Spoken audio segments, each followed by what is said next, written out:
There are hundreds of pipelines some hacker group could have targeted, right? A little pipeline that runs from Nebraska to Illinois. It's bad for them, but it's not a national scale. They went after not only the biggest, not only the most important, but the most important by a magnitude, correct, in the United States. This is no question. This is the jugular of the U.S. fuel system. We have a lot of vital activities that rely on this pipeline for day-to-day activity. You mentioned, Virginia is home to military bases. So this is a major attack. And it's a ridiculous idea to think that there's some hacker out there that accidentally tried to take down the entire U.S. fuel system. So we need to approach this. It's a wake-up call. I tell people this is a Sputnik moment. We need to understand what needs to be done in this country. The budgets that we have allocated towards cybersecurity are minuscule compared to the challenge. The oil industry was asleep at the wheel.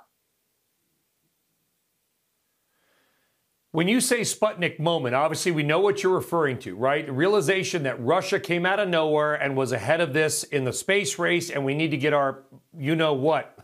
It's too early for the word. We need to get our you-know-what together. Do you think, you heard my point to Amy, do you think some of this might have had to do with the intense amount of political pressure that we have put on Russia and Germany over their Nord Stream 2 planned pipeline, which will basically permanently link through a gas umbilical cord, for lack of a better term, Russia and Germany? You're shaking your head.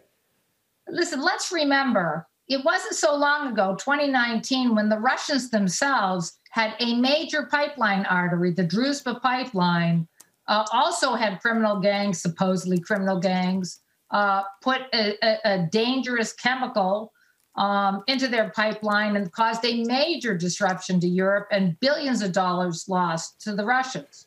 So the Russians have the same interests as we do in stepping away from allowing things to happen that can affect not only our security, but their security. This is a major event.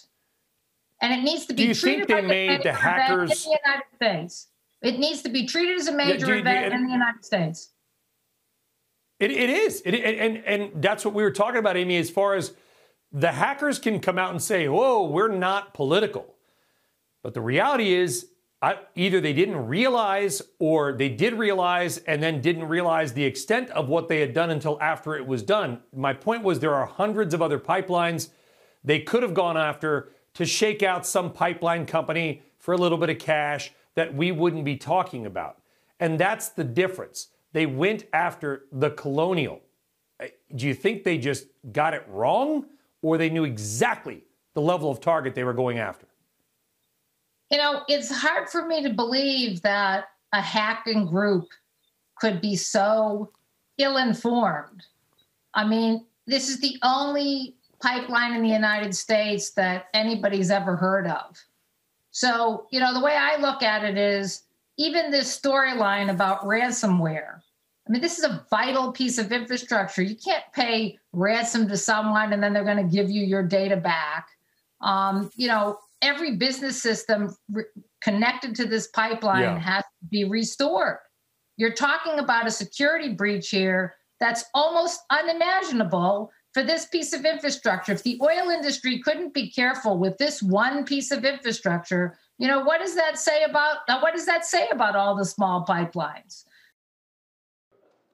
Shepard Smith here. Thanks for watching CNBC on YouTube.